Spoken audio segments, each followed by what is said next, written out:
We'll be breaking down all major concepts covered on the exam. I am Harvey, by the way. And I am Donna. We're MCCQE reviewers, and, our collective goal is to help Canadian medical students feel, well, absolutely confident navigating the complexities of this exam. Yeah, totally. And before we get going, we must explicitly acknowledge that today's review session is teaching directly from reliable StatPearls articles. We're specifically focusing on the S09 on Oncology section. Right. And just a quick mandatory disclaimer for you tuning in. This content is exclusively for medical education. It is not medical advice. Exactly. All clinical decisions out there in the real world should, always involve a qualified healthcare provider. Absolutely.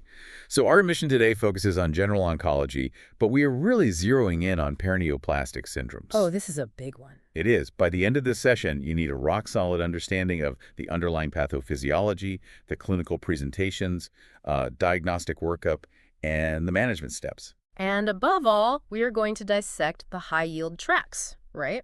Because the MCCQE writers specifically designed those to test your clinical reasoning. Oh, they love their traps, for sure. So let's start with a foundational definition. If we're going to understand these syndromes, we have to establish what they are, and I guess more importantly, what they are not. Right. According to our StatPearls source, paraneoplastic syndromes are rare disorders that create these, complex, systemic clinical manifestations.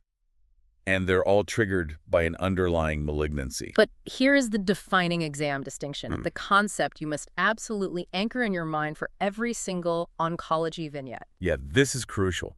These systemic symptoms are absolutely not caused by direct tumor metastasis. Right. It's not a mass effect. Exactly. The clinical picture is not the result of the cancer physically moving around. So, the cancer cells aren't physically migrating to the brain, invading the tissue, and causing a coma. The primary tumor is just, sitting there. Just sitting there. Yeah. But it orchestrates this massive systemic failure. I always like to call it a decoy operation, or a friendly fire. Friendly fire is a great way to put it. The tumor essentially turns the body's own defense mechanisms into a weapon. It's so wild. It generates autoantibodies, cytokines, hormones, or peptides that just flood the bloodstream and affect multiple organ systems. And this happens in, up to 8% of all cancer patients? Yeah, about 8%. And it affects males and females equally. Now, the most dangerous aspect of this friendly fire, and honestly the reason exam writers love to test it, is the timeline. Oh, the timeline is everything. These catastrophic systemic symptoms can manifest long before a cancer diagnosis is ever made. Wait, really? So the symptoms show up first? Exactly. Prompt recognition of a paraneoplastic syndrome is often the very first or even the only clue that a patient has a hidden occult malignancy. Wow. So identifying that a patient's rapid onset peripheral neuropathy is actually paraneoplastic is what prompts the CT scan. You got it. And then that scan ultimately reveals an early stage cancer they had absolutely no idea was growing. That is wild. Okay, so we know the tumor is sending out decoys, but the MCCQE doesn't just want you to memorize the symptoms, right? No, definitely not. They want you to understand the biological mechanisms driving them. Because if you understand the mechanism, you can anticipate the clinical presentation. Right. So let's get into the mechanics. There are two distinct biological pathways at play here, right? Yeah, immunologic mechanisms and non-immunologic mechanisms. Let's start with the immune side. So the immunologic pathway is driven by molecular mimicry. It involves both cell-mediated and humoral immunity. Okay, so your cytotoxic T cells and your antibodies are doing exactly what they were designed to do. They're hunting down and attacking the tumor cells based on specific antigens on the tumor surface. Right. The immune system mounts a fierce defense against the cancer. But the tragedy of molecular mimicry is that the tumor's antigens look incredibly similar to the proteins found on normal, healthy tissue. And usually in the nervous system, right? Mostly the nervous system, yeah. So the immune system becomes completely disoriented. It attacks the tumor, but it also crosses the blood-brain barrier and just launches a devastating assault on the patient's healthy neurons. Just because those neurons share a similar structural protein, that is the definition of friendly fire. Exactly. And this leads to the production of onconeural antibodies. Okay, let's pause here because on the exam, you might see a lab report listing some very specific acronyms. Let's break down what those actually represent so they aren't just, alphabet soup for you. Good idea.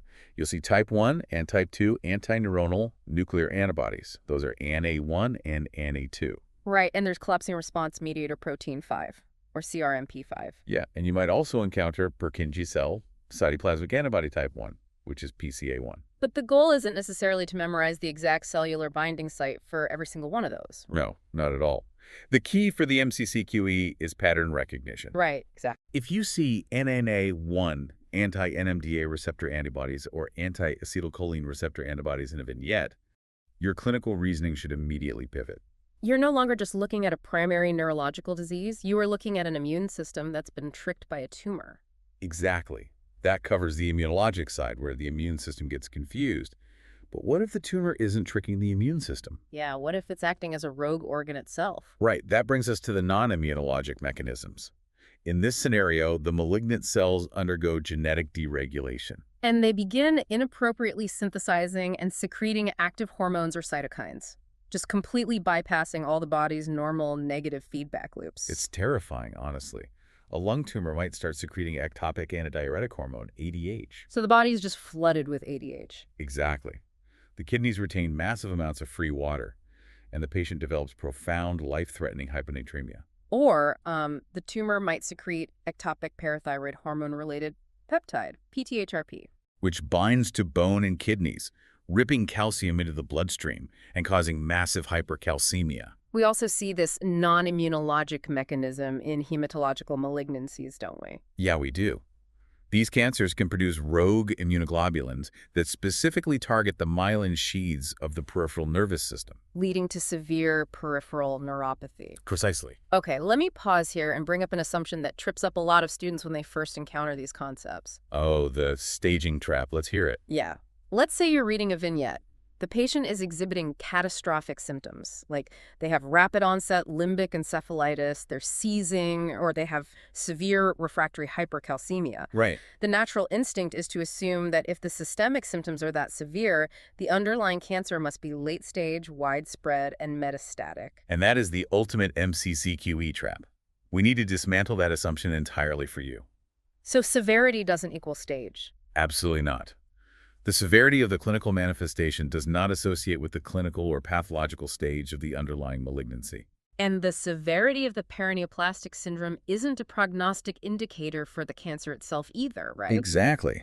A microscopic stage 1 tumor, something so small it barely shows up on imaging, can generate enough rogue antibodies or ectopic hormones to put a patient in the ICU. Wow. So the magnitude of the friendly fire does not correlate with the size of the enemy camp. I love that analogy. You cannot let a severe paraneoplastic presentation trick you into selecting metastatic disease as the likely staging on a multiple choice question. Such a good point. Okay, let's transition from the invisible mechanisms to the visible patient. When you walk into the exam room or when you're reading that clinical vignette, how do these syndromes actually present? Well, the neurological system takes the biggest hit.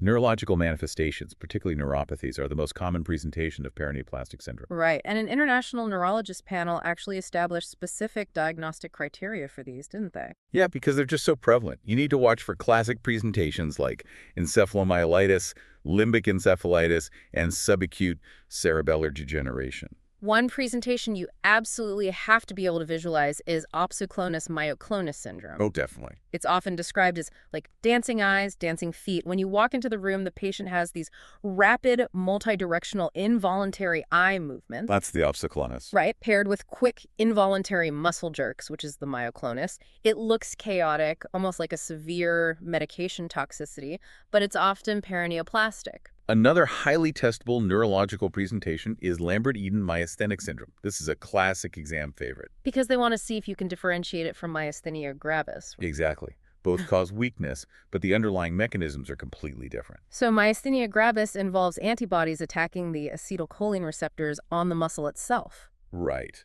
But Lambert-Eaton involves antibodies attacking the voltage-gated calcium channels on the presynaptic nerve terminal. Okay, so because the calcium channels are blocked in Lambert-Eaton, the nerve struggles to release acetylcholine. The patient presents with proximal muscle weakness, usually in the legs. But the clinical differentiator, the thing you have to look for, is that with Lambert-Eaton, the weakness actually improves with repeated muscle use. Wait, really? It gets better? It does.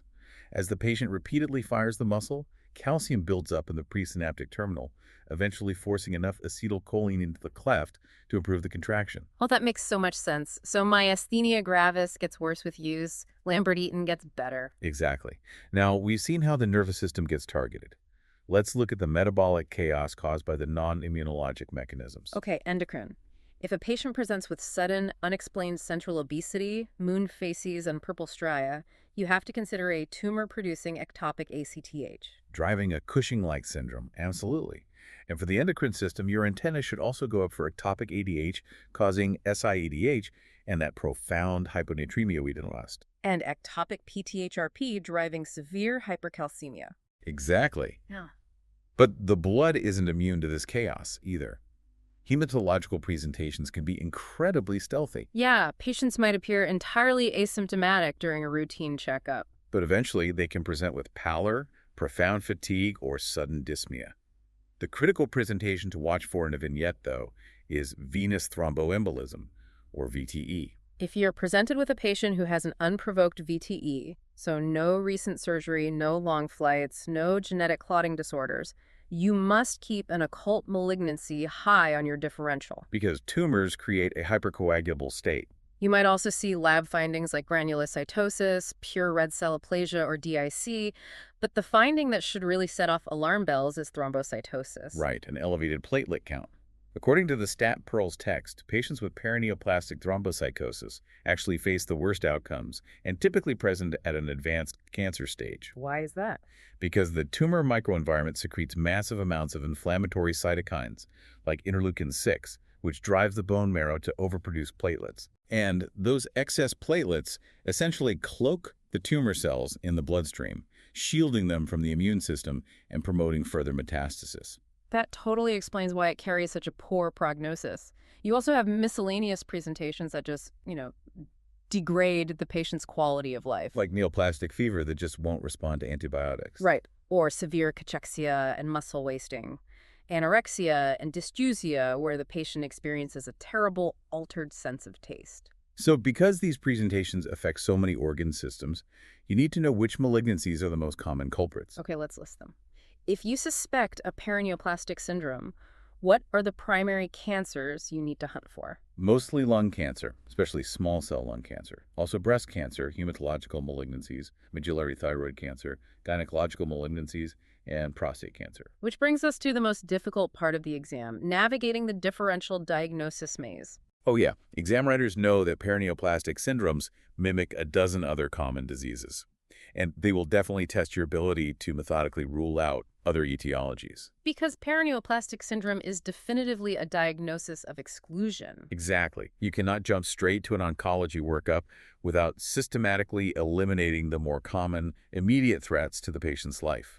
For example, if a patient presents with sudden altered mental status or encephalopathy, the high-yield distractors will be toxic metabolic issues. Right. You have to check a drug screen and metabolic panels first.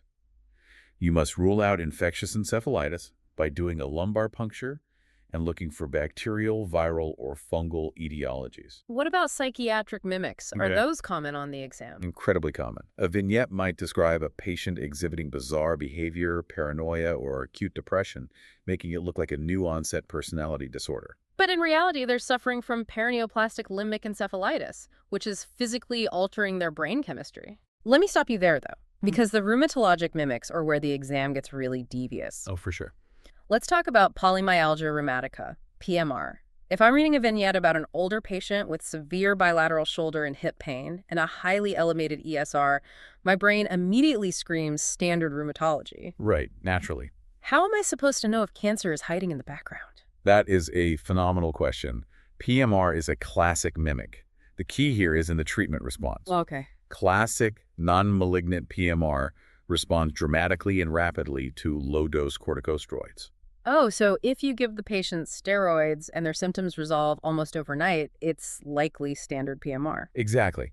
But if their symptoms are refractory or if the presentation is atypical like asymmetrical pain or an unusually young patient, you have to suspect a paraneoplastic mimic. Okay, what about dermatomyositis? The muscle weakness paired with the classic heliotrope rash on the eyelids. Yeah, just seeing dermatomyositis on question 45 when time is running out isn't enough. You have to actively search the text for specific antibody markers to know if you need to order a cancer screening. So you have to distinguish between non-tumor-related dermatomyositis and tumor-related. Right. If the vignette mentions the presence of anti-Jo1 or anti-MI2 antibodies, the disease is less likely to be driven by a tumor. But if those specific antibodies are absent, or if the clinical picture is progressing incredibly fast, Then you must immediately work the patient up for occult ovarian, breast, and GI cancers. okay, once you successfully navigate the maze, rule out the distractors, and confirm a paraneoplastic syndrome, you are faced with management questions. And this often involves critical oncological emergencies. Right. So the foundational rule of management, the first step you should always look for among the multiple choice options, is to treat the underlying malignancy. Always.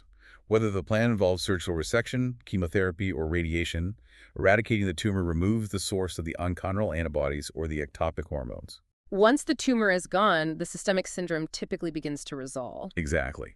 But in the real world, and frequently on the exam, you can't always rush a patient to surgery immediately. Yeah. The patient might be too unstable, or their systemic symptoms are deteriorating rapidly. That's when you initiate secondary symptom-directed treatments. Right.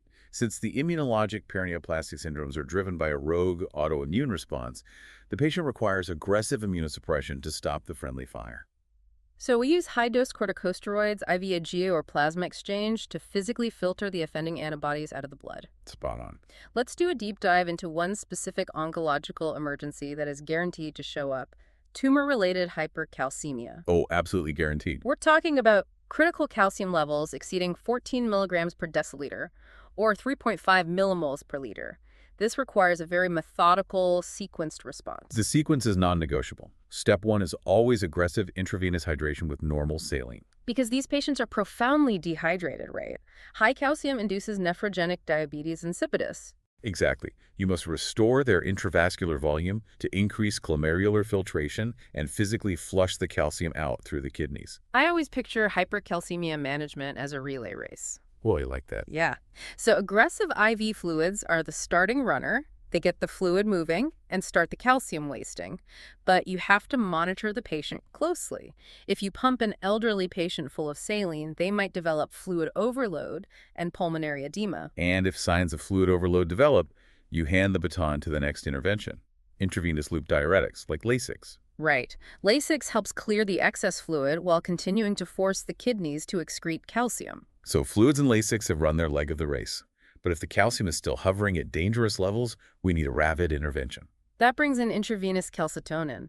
Calcitonin is the sprinter of the relay race. It inhibits osteoclast activity and decreases serum calcium levels rapidly within hours. But just like a sprinter, calcitonin tires out incredibly fast due to a phenomenon called tachyphylaxis. Right. After about 48 hours of continuous exposure, the body's calcitonin receptors actually downregulate and internalize. The drug essentially stops working entirely. Which is exactly why you need the anchor leg of the relay race to secure the win. While the calcitonin is actively sprinting and dropping the calcium acutely, you simultaneously administer bisphosphonates. Like IV pamidronate or zoledronic acid? Exactly. Bisphosphonates are the anchor because of their mechanism of action.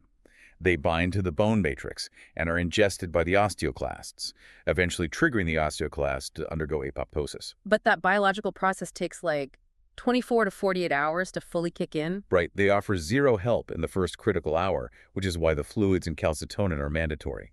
Once the bisphosphonates finally get up to speed, they provide sustained, long-term control of the hypercalcemia. The hypercalcemia relay race is a beautiful piece of clinical logic. Fluids start, calcitonin sprints, and bisphosphonates run the anchor leg. Master that sequence, and you will nail those management questions. For sure. Now, because these interventions are so aggressive, and the underlying root cause is a malignancy, the MCCQE will also test your knowledge of complications, prognosis, and just the grim reality of patient outcomes. Yeah. Aside from hypercalcemia, you must aggressively monitor for severe hypoosmotic euvolemic hyponatremia, where sodium plummets below 125 milliequivalents per liter, which can cause cerebral edema. You also have to watch for severe hypoglycemia from tumors producing insulin-like growth factors, where glucose can drop as low as 20, leading to permanent neurological damage. The mortality statistics in the StatPearls text are really sobering. The 30-day inpatient mortality for patients presenting with paraneoplastic hypercalcemia is 50%. Wow. It's a coin flip for survival. That makes it a true medical emergency. And even if a patient survives the acute presentation, we must manage the severe treatment toxicities. Because these patients are often subjected to a brutal combination of systemic chemotherapy, localized radiation, and heavy immune modulators like cyclophosphamide. Consequently, they're at an exceptionally high risk for hepatotoxicity, nephrotoxicity, cardiotoxicity, and pulmonary toxicity. The sheer complexity of managing the tumor, the rogue immune system, and all these organ toxicities simultaneously is why the text emphasizes the absolute necessity of an interprofessional team. Yeah, a single physician cannot manage this. It requires an oncologist, a neurologist, a rheumatologist, a pharmacist, and specialized nursing staff. And if a patient presents to a rural clinic without these services, the primary objective is stabilizing them for immediate transfer to a tertiary care center. Absolutely. Because the exam doesn't just test your biochemical knowledge, it heavily evaluates your clinical judgment regarding patient communication and ethics. Many of these patients present with advanced stage cancer and face a highly limited life expectancy. Right. Which brings us to the human element. When you're standing at the bedside of a patient whose immune system is destroying their brain while a tumor destroys their lungs, what is your primary clinical responsibility? Your responsibility shifts to early, radically honest communication. The text dictates that seriously ill patients must be engaged in early goals of care discussions. You have to clearly explain the massive risks of treatment-specific complications, which carry high morbidity, to both the patients and their families. Because the ultimate objective is to promote goal-congruent care, ensuring that every medical intervention aligns with what the patient actually values regarding the remaining quality of life. Recognizing when to pivot from aggressive, curative warfare to palliative, goal-congruent care is just as highly tested on the MCCQE as knowing the exact mechanism of Ana-1 antibodies. Yeah. It is what separates a test taker from a true physician. The exam evaluates your ability to treat the whole patient, not just correct the lab values. Let's do a rapid-fire recap of the 5 most critical takeaways for your review. Number 1, paraneoplastic syndromes are not caused by direct physical tumor metastasis. They're systemic decoy operations. Spot on. Number 2, the ultimate exam trap. The severity of the clinical syndrome never dictates the clinical or pathological stage of the underlying tumor. Number 3, this is definitively a diagnosis of exclusion. You must methodically rule out toxic, infectious, and psychiatric mimics first. Number 4, the primary management goal is always to treat the underlying tumor to eliminate the source. And number 5, master the hypercalcemia relay race. Fluids flush, calcitonin sprints, and bisphosphonates anchor. Keep that clinical logic organized, understand the mechanisms driving the symptoms, and you will navigate these complex vignettes with total confidence on testing. Before we sign off, I want to leave you with a final, provocative thought to mull over while you study. We just spent this entire session exploring how devastating it is when our immune system gets tricked into generating ultra-specific onconeural antibodies that attack healthy tissue. It's a tragic biological accident. It is. But consider the sheer power and specificity of that mechanism. Oh, for sure. The immune system's ability to hunt down a specific protein target is completely unparalleled in medicine. So, if our biology is capable of generating such highly specific targeting, could this mechanism be artificially reverse engineered? Wow. That's a huge idea. Right. Could we take the principles of paraneoplastic molecular mimicry, isolate how the tumor tricks the immune system, and intentionally design ultra-targeted immunotherapies? Imagine a treatment that flawlessly directs the immune system to only attack the cancer cells, Completely eliminating the friendly fire and bypassing the horrific toxicities of traditional chemotherapy. If researchers can fully decode and harness that exact biological trick, it would completely rewrite the paradigm of modern oncology. It's an inspiring concept to keep in mind as you dive back into the grind of studying. We want to thank you for joining us for this review session. Keep putting in the hard hours. Your dedication to understanding these mechanisms is going to pay off immensely. Trust your preparation, keep up the momentum, and we will catch you on the next deep dive.